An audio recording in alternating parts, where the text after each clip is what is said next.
I'm very pleased to introduce Richard Harper. He's a sociologist with a background in working with computer technology. Thank you. Oh, thanks for coming back, everyone.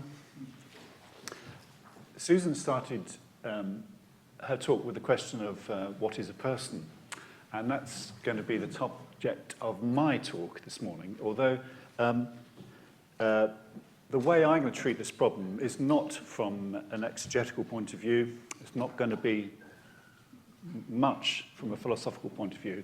It's going to be from my world. And my world is the world of making machines. Although I'm a sociologist by postgraduate degree, if not undergraduate degree, and by professorship, my trade is in human-computer interaction. It's the same space that our absent colleague Peter lives in. In fact, I started working with Peter many, many years ago. I'm going to go through various sorts of issues and lead you through to the essential problem in my world, which is designing towards something, a user that you can design towards, and the trap sometimes that the user you design, you imagine, ends up looking a bit like the technology you can build, and then the technology you build ends up looking a bit like the user. So you end up being a little bit confounded by your own cleverness, because your own cleverness isn't quite clever enough. But I'm going to go through those to that conclusion and end up with a little video which my colleagues prepared to try and persuade some of the guys in the AI groups at Microsoft to be a bit more open to what they engineered. But I'm going to go through a kind of a route of certain sorts of things. And I've changed my talk a little bit away from the text topic that I have. And to talk a little bit to help push some clarity about some of the things that David mentioned yesterday. And I'm quickly going to say a little bit about who I am. I've already begun that. I'm going to do a little bit of conceptual housework. I alluded to some of those points before, but my feeling is that it might be beneficial for some people to have a little bit more of a longer background of arguments about the nature of the mind and the brain, which then David actually summarized contemporary arguments, and they just feel like saying that you need to understand how they've got to that position. I'm then going to talk a little bit of history about my efforts to make communications tools, and use that to explain and show how, in our efforts to make things, we make people, our users, not quite like people, like something else. We'd condemn ourselves to this. You might condemn ourselves to this. But if you're wanting to understand what AI people are trying to do, be more sympathetic than you might perhaps be. Allow them to be foolish and arrogant at the same time, and ways I shall explain.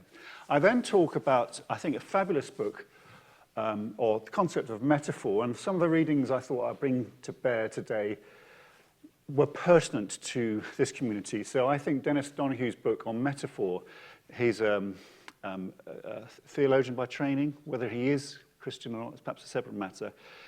Metaphor is fundamental to conceptual analysis in philosophy. This is, in my opinion, the best book ever written on it, and it's actually from a Christian point of view, I mentioned that.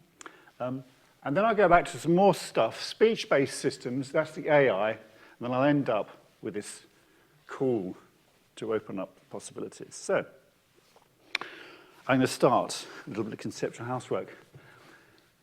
There's a great picture of this great curmudgeon. Who knows who this person is on the left? Nobody. Beth, you must know this.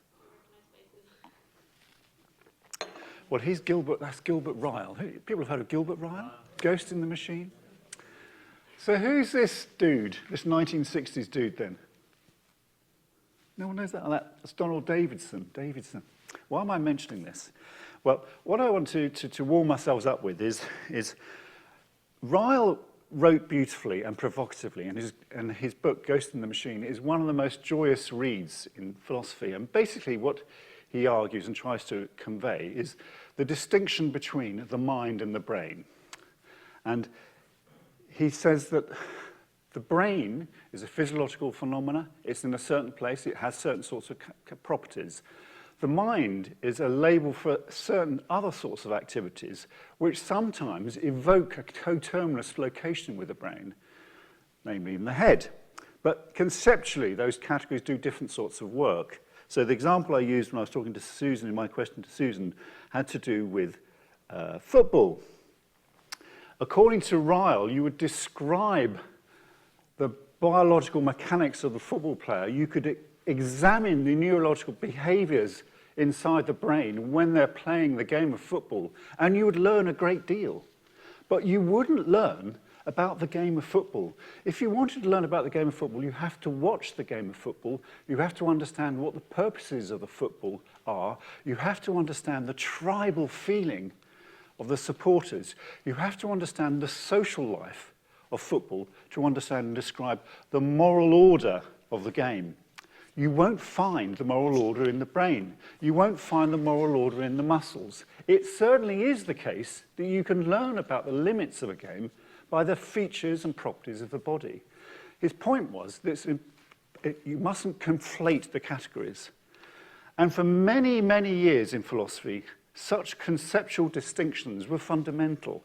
And perhaps the best book which deals with this contemporary argument on this is by Anthony Kenny, now long retired philosopher from Oxford, called The Metaphysics of the Mind. And he brings those arguments up to date, up to the turn of the century. But I want to share something else with you. And this is Donald Davison's paper in 1963, wrote a paper called, you don't need to know this, but you will, I hope, appreciate, well, I'm going to when I get to the end. He wrote a paper called Reasons, Causes, Action, or Action, Reasons, Causes in 1963. And this paper was pretty much ignored when it was written. But by the end of the 60s and the early 70s, it became the cornerstone of a new kind of philosophy. And what did he argue in this paper? He didn't argue about conceptual categories. He didn't dispute that there's a difference between mind and the brain. His concern was something different. He was convinced that any explanation, whether it's of the mind or the brain, must be causal. All explanations must be causal explanations of causal relationships. He said that's the only way philosophy could become like a science. Lots of philosophers said, well, why would you want philosophy to become a science? Surely it's a different business. A property of philosophy is, for example, it's looking at the relationship between ideas, and the relationship between ideas is not always causal. Davidson said, no, we should make it focused on causality. One of the problems he had in that particular paper was it's really difficult to specify in any instance what the causes for some action might be. And he came up with lots of tangled arguments, one philosopher will know about this, about how you can define what the true cause is, what the wrong cause would be. But today, what's resulted in all those debates is that people's arguments like Ryle's and Wittgenstein's arguments about conceptual categories have been replaced in the philosophy of action, as it's now been called, by a concern with those actions you can specify the true causes for. And those actions you can't specify the true causes for shouldn't be addressed. So one of the consequences of the contemporary philosophy of action is that it will write papers about whether the elbow is moving and whether you can ascertain that there's a prior to the elbow. Now, if you work with neuroscientists, they will show that sometimes there is something that appears to be prior in here from there.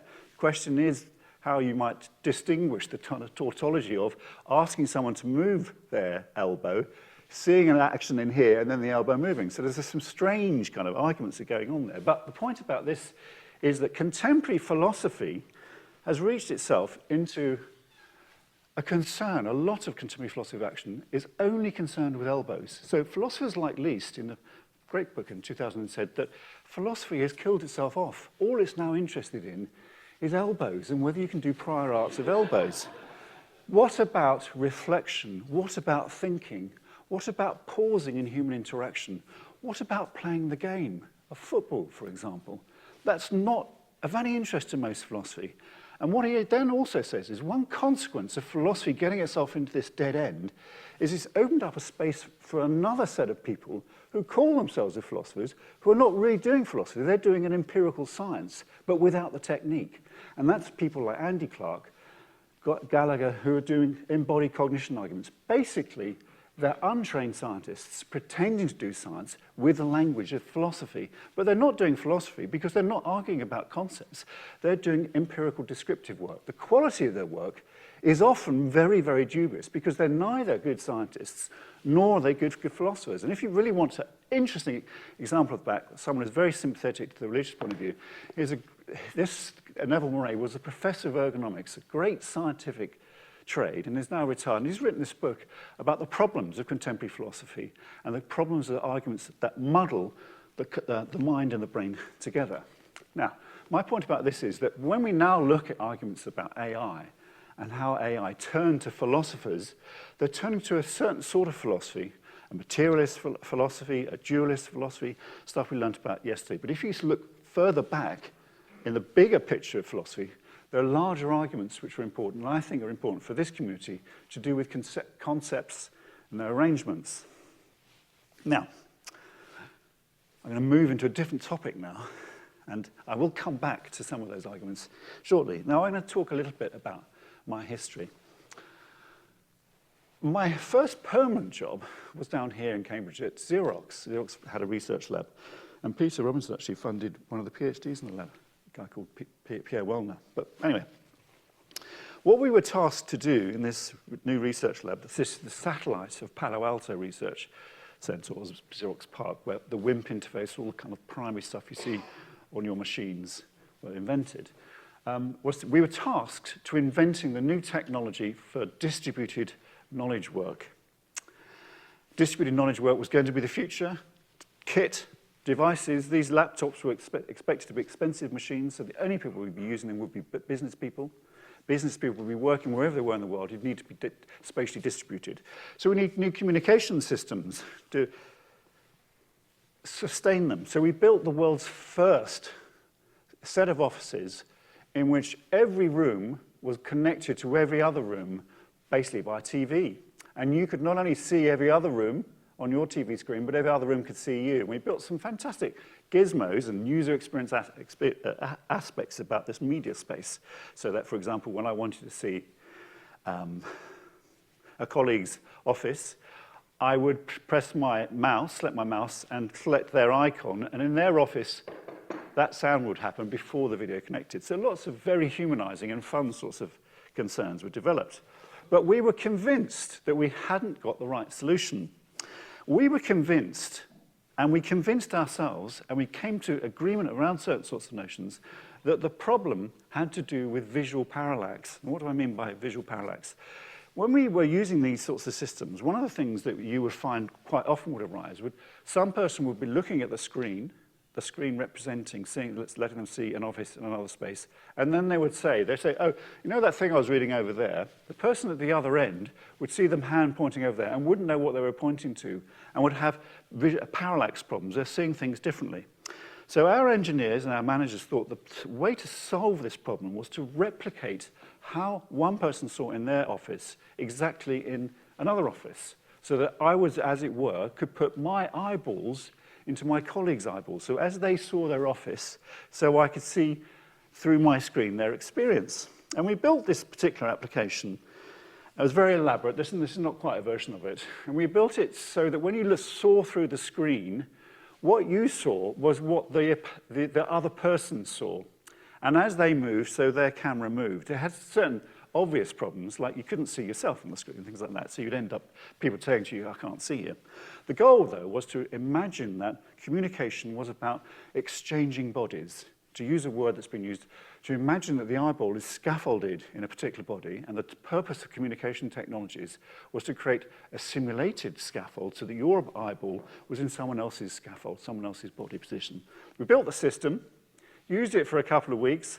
Lots of people found it enormously funny because one of the things you would find particularly with this system was that you could eke your way outside of the image. So that if you were within your office, you could move out of the image, and the person on the other end, however hard they tried, couldn't see you. So you would end up disappearing. What tended to happen was people started to play with it.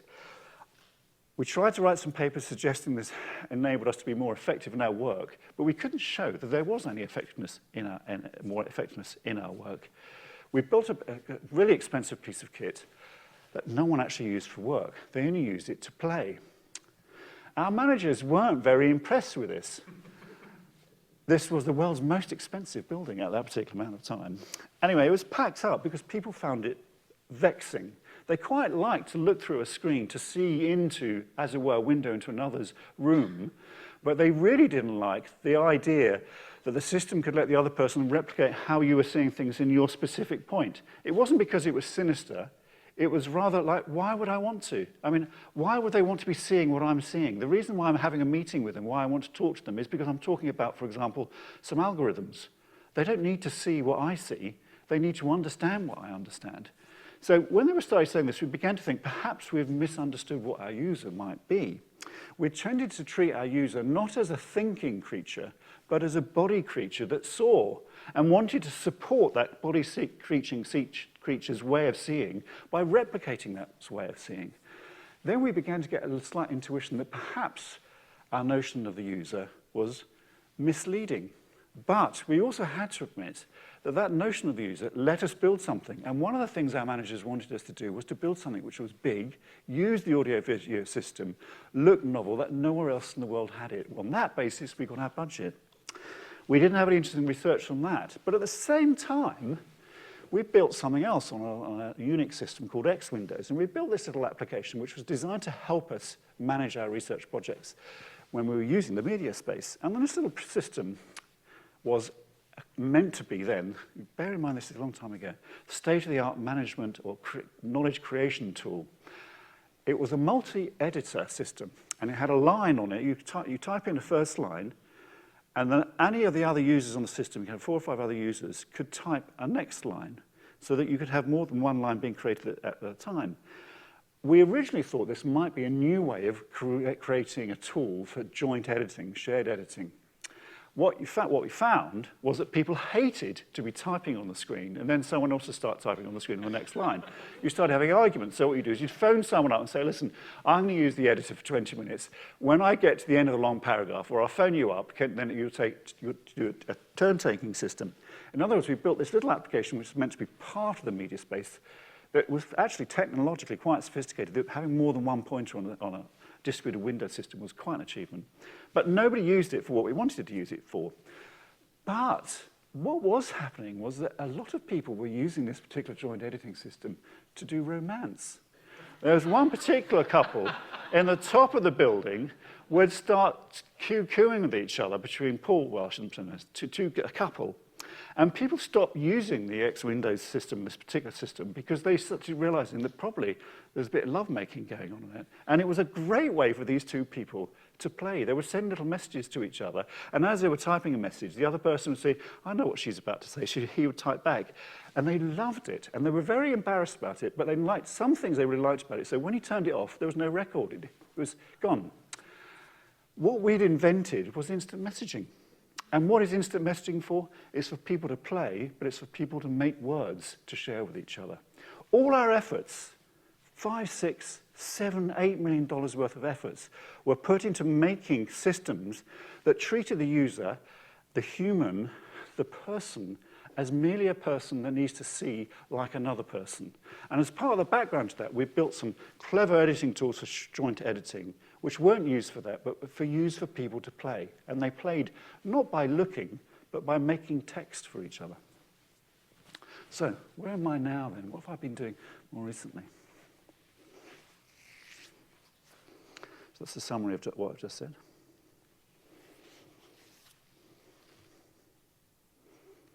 So, metaphors. Our visual parallax argument turned around the idea, a metaphor I'm trying to suggest here. The metaphor here, in this instance, was the human, to understand another human is to see the world from their location. What do metaphors do? What does Donahue argue that they do? Lots of things. It's really important, he says, that they do. You recognize different sorts of things. Here's a list of some of them.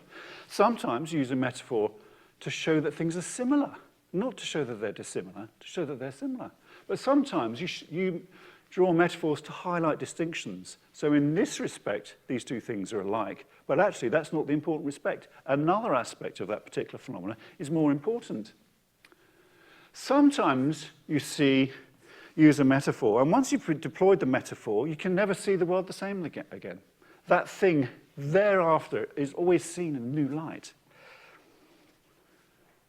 Sometimes you use a metaphor so as to help you imaginatively put yourself in a different place.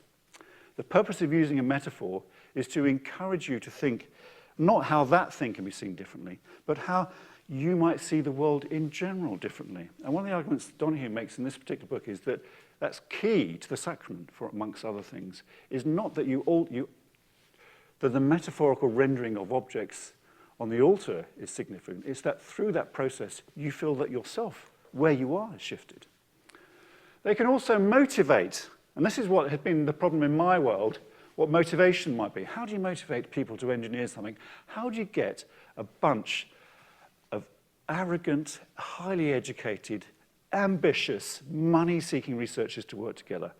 You coin metaphors, and metaphors are often the lowest common denominator metaphors, as it was the case with our eyeball one. What was Turing's metaphor doing? What was it meant to do? I'm just going to pause on this.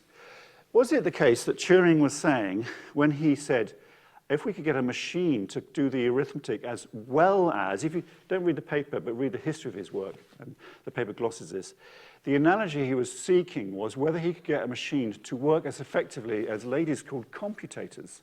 And computators are persons who just were fantastic arithmeticians. His test was, if I could get a machine to do what that person can do, then you could say that they were that person. What he was actually saying was that's a really limited notion, but if that person did that particular test, that activity, and I can get a machine to it, in that regard, I've made an important machine. Now, at that time, getting machines to function as effectively as professionally trained, professional female mathematicians, computators, was a real achievement. But weirdly, the metaphor, which was really historically specific, has somehow become a bigger thing, picked up in the first AI workshops in New England, lingering now. So let me go back now to some more recent history of mine.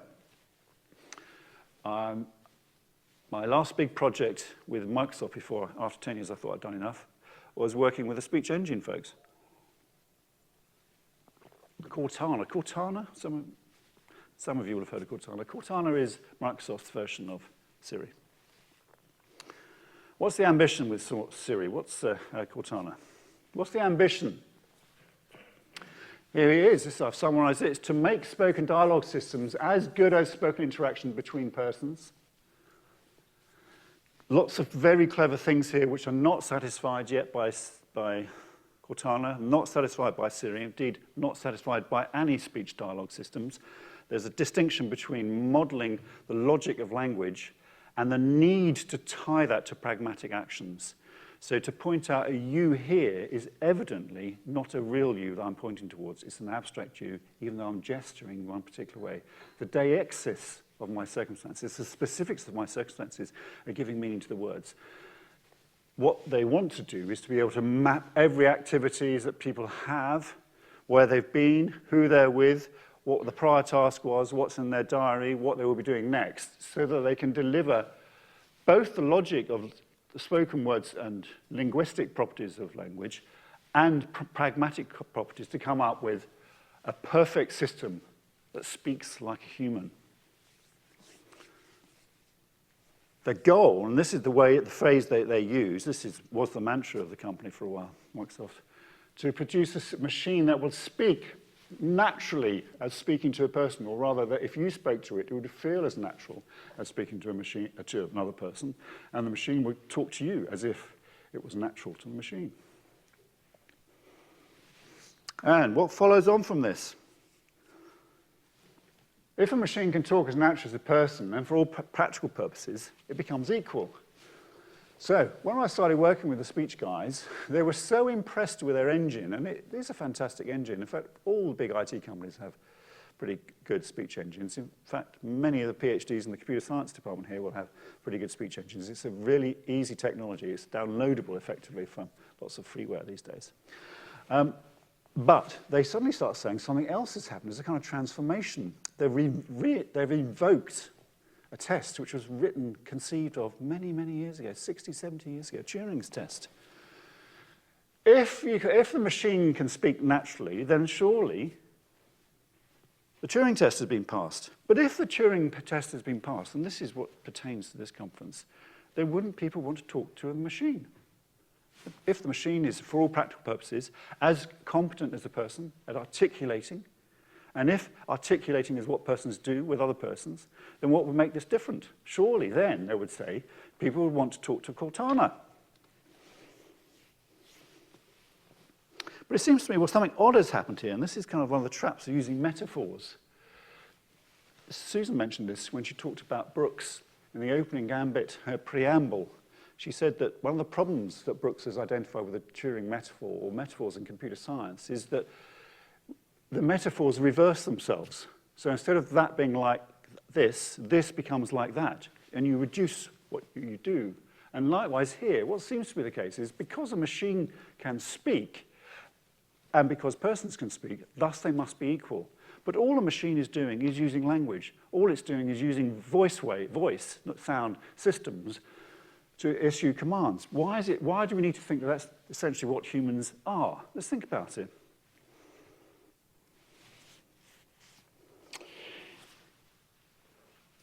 What would you say if you had your Siri? I'll get my device out. If I had actually got an Apple device, which is a bit naughty, isn't it? But what would I say? What would I say to this thing? What would I ask it to say? If I were to speak to it, what would it say to me? What would I talk to it about? If I were to ask it what I should do next, one of the things it might do, and one of the things that Cortana does in variants of Siri, is it goes through your diary and tells you what's next to do. The more clever versions go through your diary and make probabilistic assertions about the things you might like to do. They are not in your diary, but surely at this time of day you'd like to go and see Joe and have a cup of coffee, the systems engineer at the other end of the building, or Peter Robinson who's skulking around in Gonville and Keys waiting for a lavish lunch. It suggests possibilities. Now, this seems very charming, but one of the things you might say about when you talk to people is that you talk to people so as to explore their interior dialogue, their inner dialogue, what they're about. You want to know why they're suggesting that, what makes them think that you might want to do that. You ask about them and how they're seeing the world so as to better understand what it is you've said to them. So if Cortana said to me, you should go and have lunch with Peter Robinson, would I then say to Cortana, why are you saying that? If I did say that to Cortana, the Cortana engineers are frightened. They say, well, if we were to actually explain how Cortana works, it would say things like, well, we use a Bayesian tree method, which would probabilistically determine that the most likely thing would be this activity. Would people like that? And I say to the AI guys, well, surely there's sort of a lesson here. And this lesson has to do with what people are doing when they're talking to each other. And Wittgenstein, who's a much neglected philosopher these days, made lots of really important arguments about conceptual analysis and so forth, which I've alluded to. But one of his most famous and most misunderstood arguments is the argument about whether lions could speak. And Wittgenstein's often taught badly as saying that only people have language. And he says, we don't know that. What we do know that is that we live within our language, within our world, and within our world we have sufficient commonality to allow us to talk about things in common. Take, for example, a lion. If a lion spoke English, what would it say to me? Well, one of the things it might say to me is, always go to the left, always go to the left. And you would say to the lion, why do you keep saying that? He said, because those humans that I eat tend to protect themselves on the right-hand side. So I always go to the left. In other words, what the lion will be talking about is how chewy and how difficult it is to eat people. Is that something I would want to talk about? Wittgenstein's point is not that lions would actually say that. He's trying to say, what on earth would you talk to lions about? What in common would you have with lions? What is talk about? Talk is about the premise that you already live in a world shared in common. And what delights you is how other people see it differently. And they see it differently given, by and large, that most of the aspects of their circumstances are like yours. The great charm is that there's something different about their circumstances. And the great wonder is often they see their circumstances more evocatively, with greater acuity than you do. You listen to learn. You listen to wonder at how much deeper other people are. This is the argument that Konstantin Sandins puts in this particular paper. So I try to explain to my AI guys that they're trying to offer something that people don't naturally want. And if you did offer it to them, offer the inner dialogue of the machine, what interest would people have in that? And then they say to me, so you're saying the reason why people talk to each other is not to share information, it's to delight in each other's inner lives. And I go, well, what else would it be? They have a notion that what communication, talk to machine would be about are instructions. Do this, do that. Share this information, do this, do that. They make human communication like machine communication, as if it were just information sharing and the management of tasks. And in computer science, the biggest problem, of course, isn't computation, it's the management of tasks in a time limit. So, back to metaphors. But these things are not so easy. This desire to make Cortana the best speech engine and the desire to deliver an experience which means that people could actually ask and have a conversation with the device is a great motivator, was a great motivator. People stay late. Hundreds of people, mostly in India as it happens, stay late to make these applications work. They have this notion. It doesn't matter in a sense if it's philosophically right. That's the test. If they pass it, they've built it. And then they might look up and think, well, let's come up with another test. There is a problem with how we motivate people in my life. And in my life, it's about making things and having a notion of when you're done. And sometimes those notions of when you're done are built up with metaphors, which people with more elan on different notions might think differently.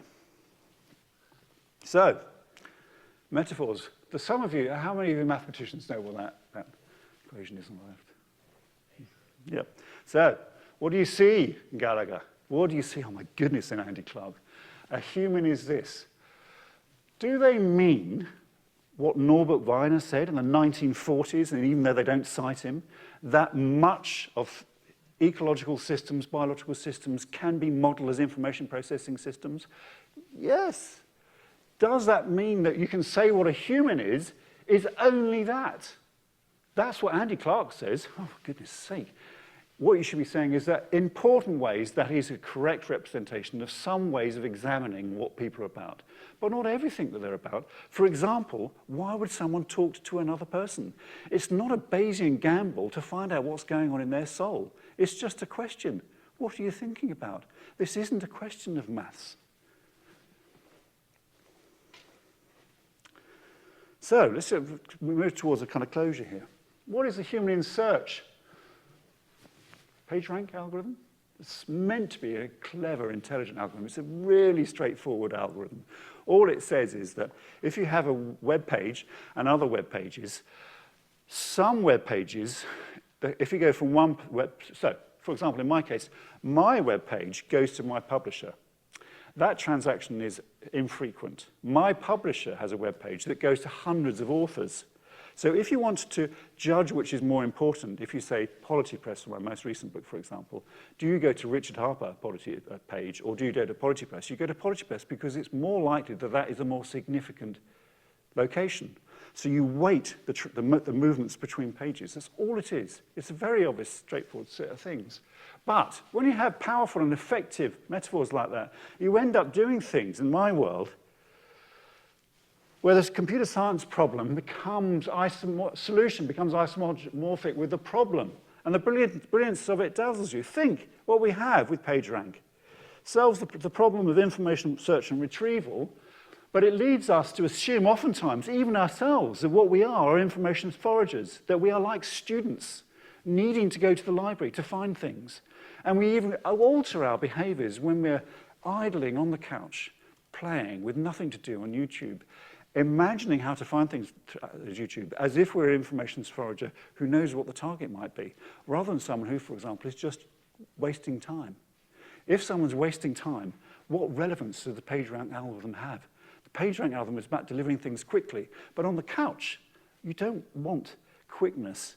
You want nothingness. You want distance. You want idleness. You want to use technologies to take you elsewhere. So, how do you innovate?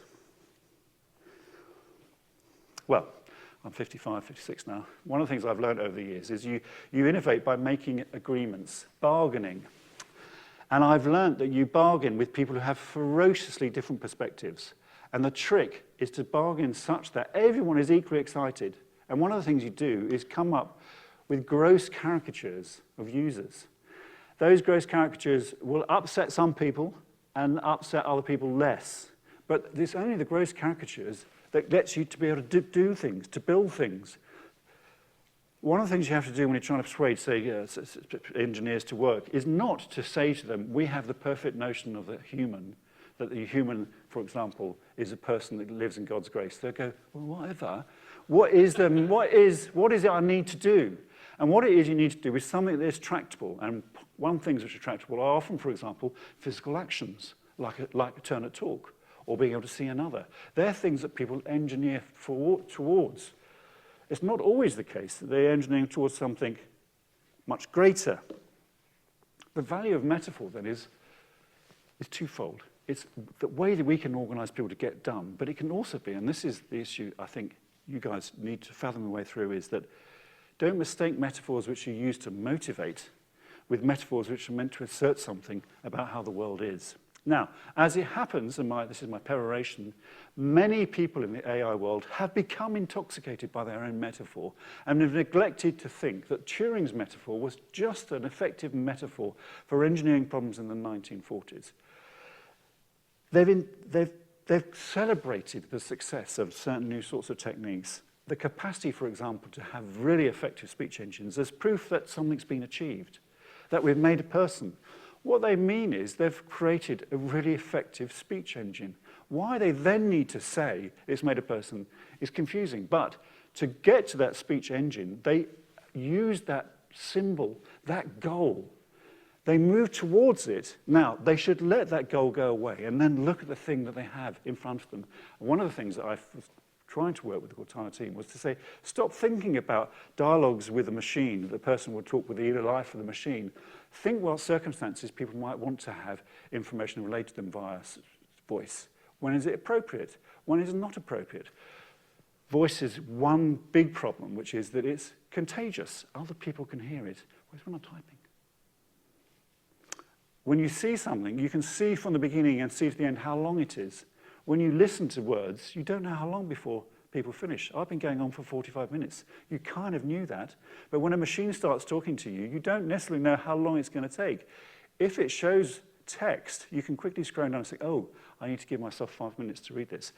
The affordances of different media are fundamental to user interaction with technologies. Speech is sometimes, but very often, not the most effective way of interacting with machines, but it's been the great test and the great ambition of the past 4 or 5 years.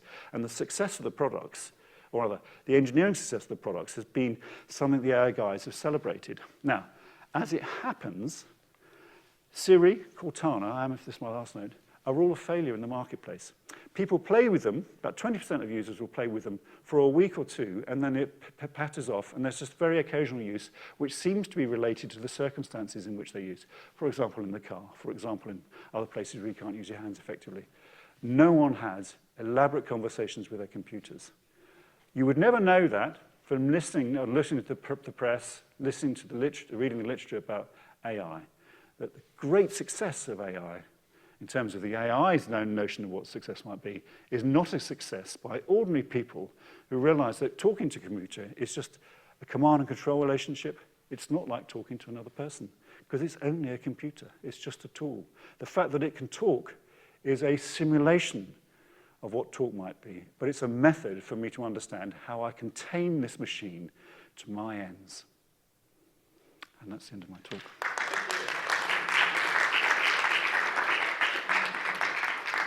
I have a video, but I won't show that now because I think you've had enough of me. Oh, okay. So open up to questions. Richard? Is the microphone coming? Well, can I be foolish and arrogant at the same time and ask, is this just not a matter of time, that in time artificial intelligence will get more cleverer and more interesting to talk to. Well, no. If you think that, I've not conveyed my argument. What I've been trying to say about how machines reason is that the way they reason is essentially not interesting to persons.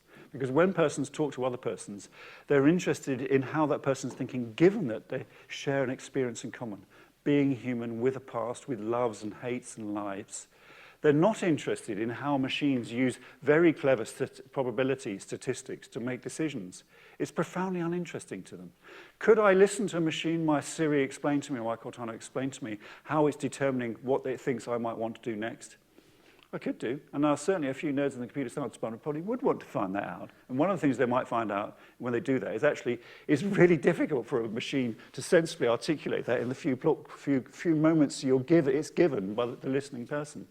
So machines will get more elaborate, more effective, more capable of doing work for us. Will we then start seeing them as things we might want to talk to? Well, you end up with different sets of arguments about whether one talks to machines generally. I talk to my cats. But my point being here is actually, my contribution here is to try and make you understand, you probably know this too in the past because you were a computer engineer young ago, is in engineering you use metaphors as ambitions, and some of those metaphors have to do with users. And those users are the same as what other people in this community conference will call persons. We have these are surrogates for one another, but emphasizing where we're coming from. And I'm trying to suggest that the AI metaphor is an aspiration that motivates engineers. When it gets loosened from that aspiration and deployed in philosophical argument, you get bad arguments because it's a different sort of set of things. And key to that is lack of understanding about the role of metaphor, which is why I suggest that people like Gallagher and Andy Clark read this. In fact, I have suggested to them that they read this particular book to understand what the role of metaphor might be, and go back to the key lessons in philosophy, which is the mind and the brain are not the same thing. So if you talk about extended cognition, what you're quite rightly describing is how the brain is not an isolated thing, but is bound up within the skin, and this sac interacts with other things, and there's a dialogue of movement, just like Norbert Wiener said in the 1940s when he coined the term cybernetics. Does it tell you about the game of football? Does it tell you about why people are talking? It's not a helpful way of explaining that or exploring that phenomena. Sorry, I'm going on again. I'm repeating myself. Susan at the back. A shift here. I just found myself thinking of John's question, what are people for, or what are humans for, as you were talking? Because what I was hearing is that you're just clearly distinguishing between what humans are for and what machines are for. Would you want to talk about that? Because it seems to me that simply in the way you're speaking about speech and the problems of thinking we can have a conversation with a machine, there's an implicit distinction between what humans are for and what machines are for. I don't know if that would be a helpful distinction. Well, I think in my world, we don't ask what people are for. What we do ask what machines are for. And what machines are for is to let people do things. In a lot of my research on communication, one of the things the way I would see the world and the way I've written about the work in books like this one, Texture, is to say that one of the things that we need to understand if you're engineering these communication technologies is, for example, people pass the time of day by communicating to each other. So you can't model communication networks by needs or functional efficiency because that's not the key criteria. So when the mobile operators, for example, built their infrastructures in the UK, they model them on the premise that only important information will be exchanged occasionally by a few traveling business persons. Within a few weeks, their networks are full, and they're making vast sums of money. So my first big research project as an academic was being hired by Vodafone and Orange to answer this question: why are we making so much money? And the answer was, because people like to talk, and they have no particular reason to talk, except that's being companionable. It's what people do. Is that an answer to what people are for? No, that's not my space. I think some of the concerns you have here do with that, but that's not my space, and that's not what I've been talking about. Whether I can answer that, it's not really appropriate given my argument here. I think it's a separate set of topics. But would you say that there's confusion, like the metaphor confusion of thinking that people are for what machines are for? Yes, absolutely. Oh, God, yeah, absolutely. Yeah, and that's why I use the communication example, which is machines need to communicate things to each other. They need to communicate change of state declarations and so forth. They need to communicate to each other excessively because there's a lot of entropy in the networks, for example. And that might be a way you might model people's communication because they seem to repeat each other. Well, you feel like saying when a wife says to her husband, "I love you" 5 times, it's not because she's thinking there's entropy there or that there needs to be an assertion of receipt at the other end. It's because she's prefacing an argument. And, and so, these are just not the same things, yeah? No, I'm trying to make distinctions and clarities. And also, my sole task today is to represent the engineering world, albeit by trade. Long ago, I did philosophy and sociology. That's what I've been trying to offer for you. Yeah. At the front.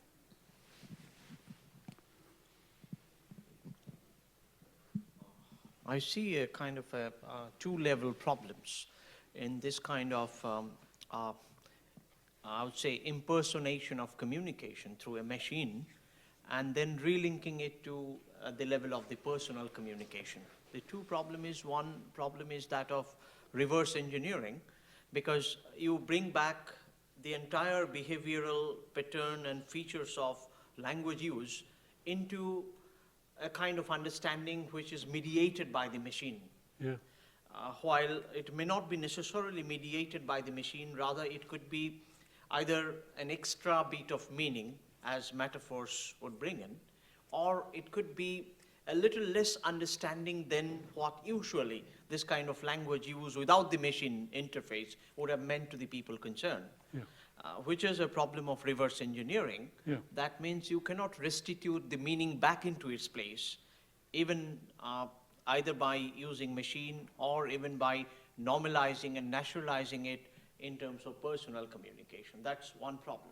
And the larger problem is a kind of a behavioral tendency in your explanation, which probably Donald Davidson won't like to subscribe to. His essay, What Metaphors Say, would like to tell us that metaphors really do not say anything. But, I mean, you have to say something about the metaphors in the process of something being said. So that which is being said is not actually said when metaphors are made use of in Davidson. And therefore, it defies any kind of behavioral explanation and rather looks for a normative premise elsewhere, which will bring history, theology, culture, and so many other things. I would like to hear. No, I completely agree with what you just said. Just a quick précis, let me précis that. When people are chatting to each other, one of the things one person might do is pretend to listen. And I pretend to listen to my best friend. I've known him my entire life, and at the end of the day, if he's had a bad day, he will phone me up and he will just talk. And I can put the phone, like my wife does it with her mother. She puts the phone on speakerphone, and she goes and makes tea. And then when he's finished, I've done my love, I've done my friendship. He needed someone to listen, to tell, to disgorge this stuff. Now, could you model that in a machine? What would be the algorithm which say, occasionally you should not do anything except wait for silence, and don't interrupt, don't comment, don't interpret, don't do anything? That's a halting problem. Yeah, it is. But also, with the reverse engineering, means what happens is that the engineers think, no, you can't have, conversation should be purposeful all the time. And I'm trying to say the purposes are rich and subtle.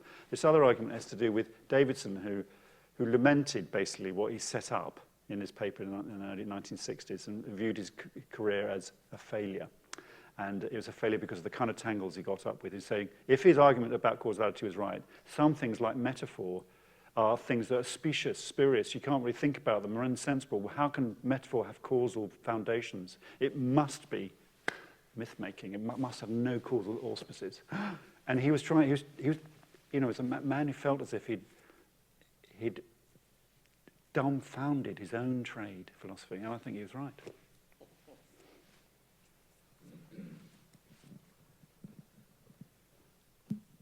I mean, just say thank you, first of all, and I think that this kind of input is so helpful as we try to wrestle with these things. But let me take two big commercial applications, one of which are virtual companions of some kind, so either embodied or disembodied, for an awful lot of lonely people.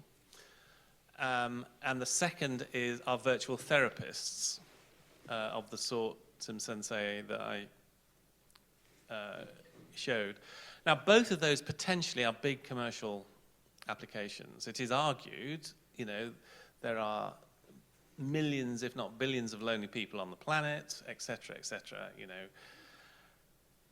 Both of them depend on really good speech engines, speech recognition and speech production, and then other symptoms, other systems. And I suppose the question is, how does the industry think about these kind of things and the use of speech engines in this, and then and how should we? How can we respond to these? Well, I mentioned this when we were discussing this yesterday. I think one of the problems that the computer industry and particularly Silicon Valley has is it gets overexcited by its products and can't see properly what's going on. But at the same time, sometimes, as it were, the users are not necessarily seeing things properly. So I mentioned yesterday, one of the things you might say about therapy, a key successful dimension of therapy is that one talks, that one person does the talking, that in their talking they somehow articulate themselves and unravel problems. Now, do they need a person to listen, or do they need circumstances in which they can talk? Now, one of the things you might say about a virtual therapist is it has the great benefit of not being another person. So the shame of needing to articulate your circumstances is not brought full front by another person. If I could have a system that could allow me to talk out my cure, then that seems to me something that would be enormously effective. And think, for example, I examined a PhD on the history of self, and one of the things that, 2 weeks ago, one of the things that I didn't know, but apparently oraticians were taught to talk out their ideas privately, to orate privately, not to practice the talk, but to talk out the ideas, because in talking out the ideas, you unravel the knots. Yeah. And then it was sort of the skill to talk, to be go and talk to yourself. But you had to find a place that was private. Now, what they were suggesting then, that made me think of, was actually contemporary problems of self-analysis might be facilitated if we honoured just talk to yourself. But here's a machine that can help you talk. And after all, what does it cats do for old ladies? What did the cat do for my mother?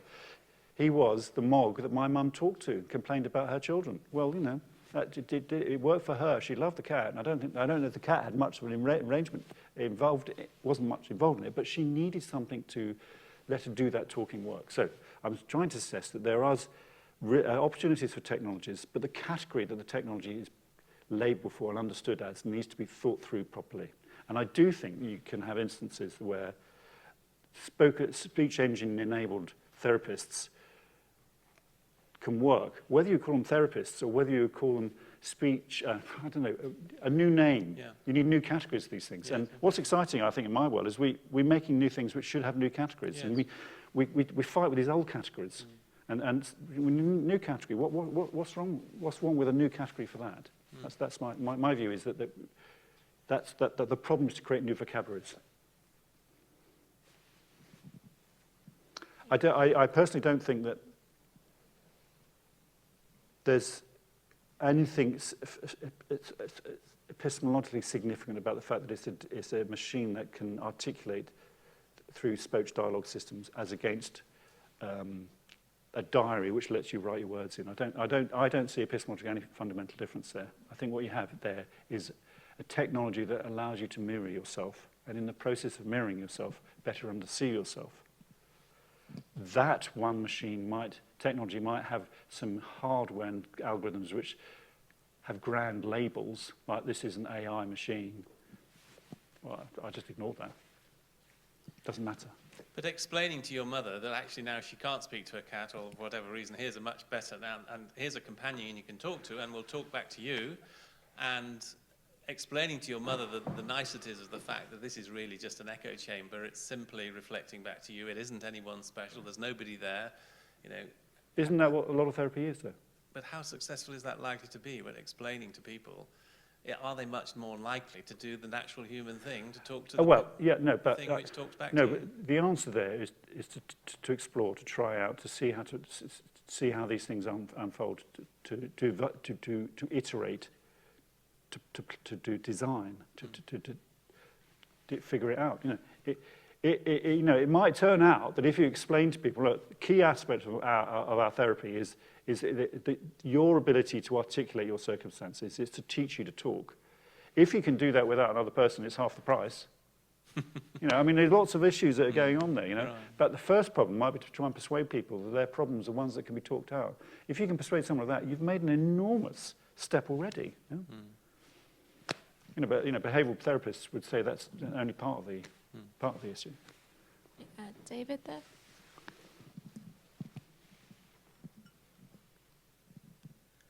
Thank you very much, Richard. I thought that was very, very helpful, very interesting. Just first of all, a comment in terms of the Turing test. I mean, I think that's absolutely right, and I think within the computing world, I mean, the vast majority of people in AI are not thinking about the Turing test or trying to pass it, and indeed for the competitions where this does occur, I think the people who enter it and submit their programs, it's more like a game. They see it as a game to try to sort of fool people into passing the test. They don't really think they're achieving anything much more than that, as far as I can tell, at least in most cases. But given your framework and how you've addressed some of these issues, I wanted to put one response that I think some people might try to give. It's not convincing at all to me, but I wanted to see how you might respond to it. So when you say that the system might explain its reasoning in terms of its use of Bayes' theorem, for example, the processes which it's used to do this, one response that people might give is to say, well, what's needed here is for the system to be embodied, to be socially engaged, to be learning over a period of time. And if over a long enough period of time, a robotic system of some sort is interacting with humans and other robots and learning as it goes, well, then it will become more like us. And so when you ask it to give what you're likely to do this afternoon, and it tells you, and you ask it why it thought that, well, it won't mention Bayes' theorem any more than we'll mention the brain processes going on within our heads when we make a prediction as to what you'll do this afternoon. Rather, it will appeal to your past behavior and the kinds of things you do and your interests and so forth. Yeah. So I just wondered how you might respond to that. I do think that in terms of interaction design, one of the things that you want to do with more intelligent systems is to design dialogues so that how the system comes to offer the choices it does becomes part of the thing that's shared with the user in such a fashion that they get to know what they need to know. They might not even know everything about how that choice is being provided. After all, when you click on an icon on a desktop, you don't need to know that the operating system has an icon notion up here and it has a file which is actually fragmented on the disk somewhere, and that what it's doing is bringing it all together. All the user needs to know is it has to be fooled into thinking there's a single thing called a file. There isn't a single thing called a file. But you can come up with design solutions. Well, likewise with interactive, say, speech-based systems which are offering choices. This is one of my research tasks, to say, what is it we need to explain to users to help them say, oh, okay, this is why you're offering me these choices. Because if I understand better what the reasons for these choices being offered to me were, I might make a better choice. So it's kind of making available some aspects of the system's reasoning to the user. And sometimes that involves cheating, fooling, as is the case with file entities, as basically cheat the user. I do think that's the case.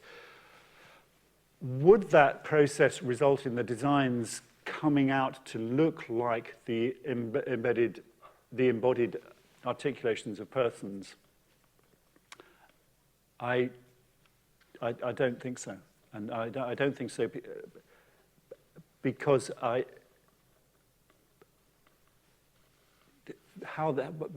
what machines and what persons are doing are sort of essentially different sorts of endeavours.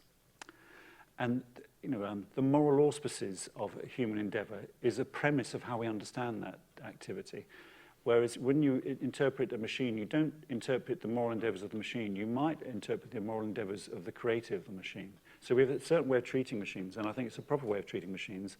And arguments about whether machines have become so intelligent that they should be treated as some supra, as like the singularity arguments, I just think are not helpful arguments. To be helpful in the sense that I don't think that's going to happen. I don't think it ever would happen.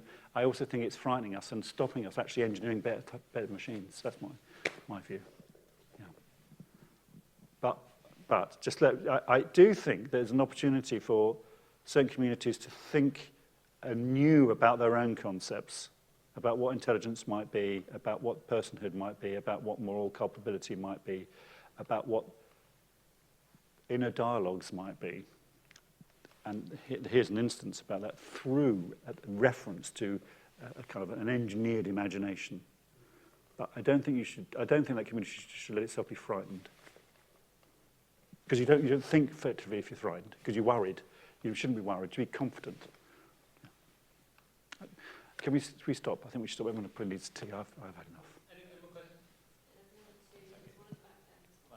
Yeah, if you want to start, that's fine. But just to see the same idea further, I mean, in a different language, from the language Dennett would use would be to say, rather than describing in a physical or functional stance, to talk in an intentional stance.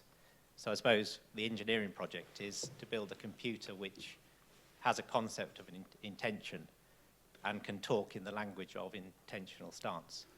Does that make sense? It does. I mean, what you're saying is machines can have purposes. Well, the machines already have purposes. Would it transform them if they could express those purposes in eloquence? Well, it might make them easier to understand what they're about, absolutely, yeah. But does that is the fundamentally different sort of... No, I don't think it's fun. I don't personally think it's fundamentally different. No, but I think what's happening, there's a moment where you do a shift, and that's just that shift between explaining the brain and explaining the mind. The boundaries between those things might keep shifting in terms of sorts of knowledge shifts, but fundamentally they are different. They're not different empirical categories. They're different substances, as it were. They're different. Even the word substance doesn't. Does the game of football have a substance? It's in my imagination, and I can see the lads playing it, and I can talk about it afterwards. But is there a thing there? No. It's an idea. Do footballers have physiques? Absolutely. Yeah. So, but that's the issue, which is, can a machine have purposes? Yes, of course it can have purposes. Our purposes of machines have analogous to the purposes persons have, and therefore persons are saying, well, whoa, how's that shift going on? You just made a category error, in my opinion. The category error arguments in philosophy really upset people because it sounds as if there's a tyranny. You say, we mustn't say that. No. All it's saying is think about category shifts and category errors to help you navigate through new circumstances, new ways of thinking. And that's all. It's not absolutely saying, no. To think carefully about this. Be careful when you go over that divide and what you're saying. Yeah, in some ways I would like to follow up a bit on that. Is there a way in which, if you are even invoking the kind of metaphor as an engineer to understand the way that a particular machine will interact with a user or something like that, is there a way to build the machine in such a way that there isn't this tendency for people who are using it to want to slip from a kind of metaphor of this kind of interaction into something which they want to see as real? Is there a way to build into that very interaction so that it doesn't slip from, yes. Okay, here's a good example. In one of my more recent books called Trust in Computing, one of the things we did, I wrote a paper and did a lot of research on, is the problem of owning things in the digital age. And I just was mentioning this, it's a good example, because I was just talking about files, digital files. And one of the great revolutions that Xerox achieved is not just the WIMP, the pointer and stuff like that, it was the basic elements of user experience. And that has to do with the digital entity, the file. And the file currently on all these laptops around here is a fragmented entity. It's allocated in different places on the disk and is duplicated and copied. And when you have a representation on your desktop, that gives the impression that file is a single thing. When you click on it, the operating system has a register of what that stuff is, and it evokes an application, like a word processing application, to render them all together. Now, okay, these days, everyone assumes that the files are single things. Even their pictures, they think of as single things. Even though if you open a picture icon, you quite often get other relevant information which are separated in a kind of graph relationship. But these days, people think that on their machines, they have their things. Now, in a sense, been fooled, but they are convinced and they act on it. And acting on it, they can get on. They can feel as if they own these things. And the reason why I'm working over here, I can say, this is my stuff. I know where my stuff is. Now, what happens when you go on the cloud? Is it the case that you have a copy up there? Well, as it happens, no cloud service copies the files you have in your system. It makes a version of your files, and it composites them differently. And when you download them, you get a different set of criteria, and when bundled up with that entity. So when my children, for example, say they're storing stuff on Facebook, I say to them, do you know what you're storing on Facebook? Are you properly aware of your ownership? Because you don't own that, and even if you did own it, it's not the thing that you're owning. And one of the problems we have in computer science, and particularly in the age of the cloud, is we haven't thought through what are the tricks that can let people believe they are owning things, but in turn can let them properly own things. So for example, if I put a picture on a Facebook, I want to remove it, I want to be able to say, oh, that's my picture, I'm the only person who can remove it, and when I remove it, it goes. And all traces of it go. So if someone's copied it, I should be able to get that copy back because that should be a copy. And if I own it, I should be able to delete those copies. So you need to reimagine basic elements of digital experience so as to let people be people. And one of the key things about being people, as was mentioned yesterday afternoon's talk, in terms of Alfred Gell's work, is people are the things they have. And in the age of the cloud, no one knows what things they have, how you manage them, how you interact with them, how you deal with them, how you delete with them, how you keep them, how you give them. The basic currency of social life is being lost in the age of the cloud. To solve those problems, you do need to, in a sense, make things up a little bit, cheat a little bit, hide as to where the data stores might be, what data stores entities might be, create new notions of new icons which allow people to imagine that the things they're pointing towards are the things that are somewhere there rather than 27 different points, URLs as it were, hidden away. Is that dishonest? No, it's called engineering, it's called design. It's about making the world pliable to human endeavor, and you do that in all sorts of ways. And one of the ways is by creating experiences which tidy things up so that people can get on with the things they really want to do, which is not the housework. Thank you. That's my done. Great. If we could all thank Richard. Thank you very much.